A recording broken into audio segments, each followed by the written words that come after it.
pag tinignan niyo po yung investigation so far ng Senado tsaka ng House of Representatives, lumalabas na para bang nawe-weaponize ng either chamber yung ilang mga humaharap bilang mga supposed witnesses or resource persons, depende kung paano sila mapapakinabangan.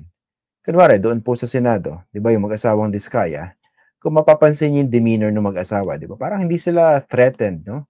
For someone facing such a serious allegation, di ba? Talagang kahiya-hiya yung ginagawa sa kanila.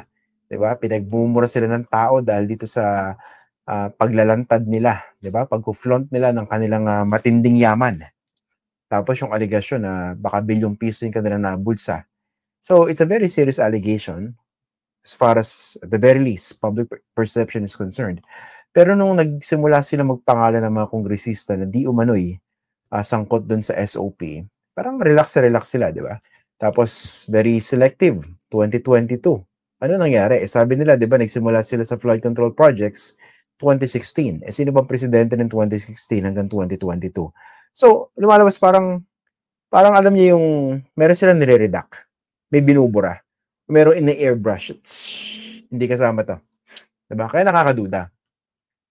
Pagdating naman dun sa sa House of Representatives, clearly, igigrill naman itong si Curly Diskaya. Dun din naman, napansin natin, parang kailangan palabasin sa bibig niya na, hindi, hearsay yung yung sinasabi mo laban kay Speaker Romualdez tsaka dito kay Zaldico. Di na sinabi ni Curly. Baka naman daw ginagamit lang ng ilang mga kongresista yung pangalan ng speaker at saka noong dating chair ng Powerful Appropriations Committee. Hindi ba logically, kung ikaw sa Curly tsaka si Sara Diskaya, bago ka mag-execute ng ganung testimonya, bago ka magpangalan, di ba dapat pinag-iisipan mo mabuti, tatayo ba itong aking mga sasabihin laban dito sa mga personalidad na ito? Kunwari, babanggitin mo si Speaker Romualdez, babanggitin mo si Zaldico. I'm not saying na hindi sila guilty. I'm not saying that they are innocent right away simply because of their passionate denials. Pero ang punto ko, di ba, lagi kang binabanggit sa inyo, hindi ko sinasabing magnanakaw tong dalawan to, no? Pero kung pag-uusapan natin ay yung massive insertions doon sa mga nakaraang budget, at the very least, dapat meron silang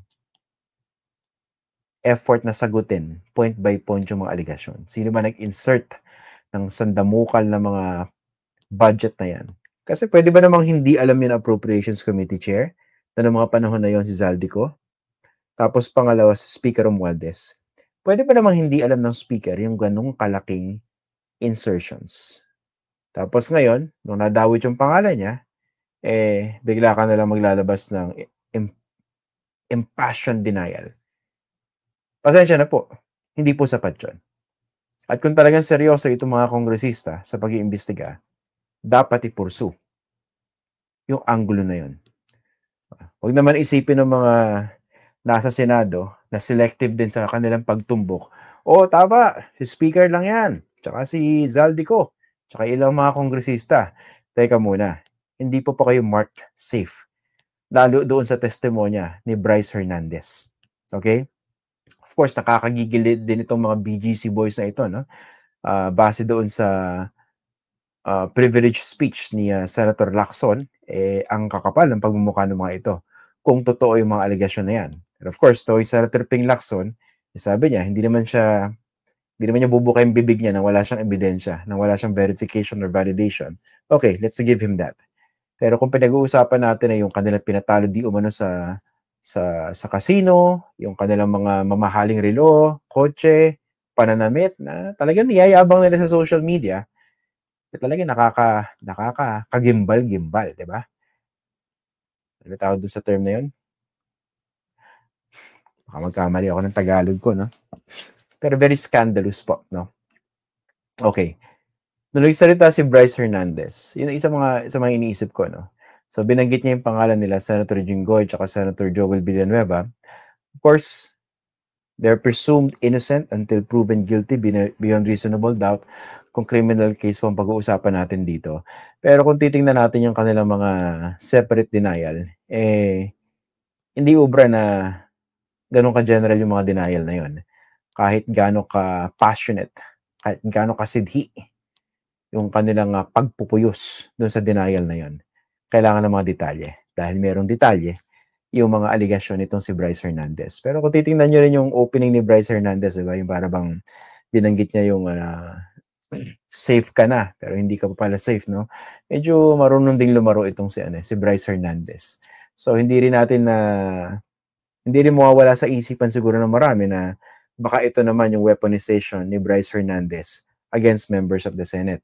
Ang titingnan lang po natin dito bilang mga mamamayan, whatever the motivation, let's say of either chamber in terms of possibly using any of these key players in this whole scam or in this whole mess, we should really stick to what is true, to what is factual. Okay? Ngayon, sa mga nagtatanong, ano ba pinagkaiba ng facts sa truth? No? Kung ako po yung tatanungin ninyo, this is how I define it. Facts are building blocks of the truth. Diba? Pag pinagsama-sama yung mga facts, mas nagkakaroon tayo ng matino o mas kumpletong larawan doon sa tunay na nangyari tungkol sa isang bagay. And step by step, we use these building blocks to get closer to the truth. Okay? And doon nga sa mga screenshot na inilabas si Bryce Hernandez, hindi po basta-bastang dapat isang tabi yun. Hindi po ba?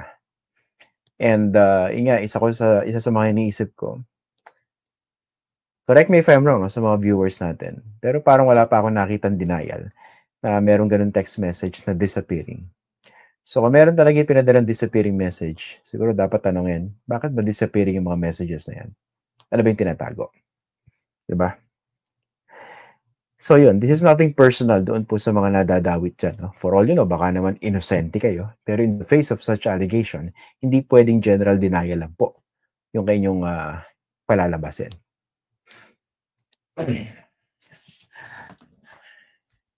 Tsaka alam nyo, hindi po tangay mga Pilipino No? Unfortunately, for these politicians, hindi po tangay mga tao. Kahit ngayon, maraming mga nakikita akong propaganda efforts ng ilang mga sektor, di ba? Ito, nakikita ko, sinisira lately si Mayor Vico Soto. Nakikita niya na meron talagang propaganda directed at him. Pero, hindi po bobo yung mga Pilipino Nag-iisip tayo Kahit sa tingin ng mga politiko, bobo tayo. Hindi po Hindi po tayo bobo. Alam natin kung talagang kaduda-duda at the very least yung kilos po ng ilan po sa ating mga politiko.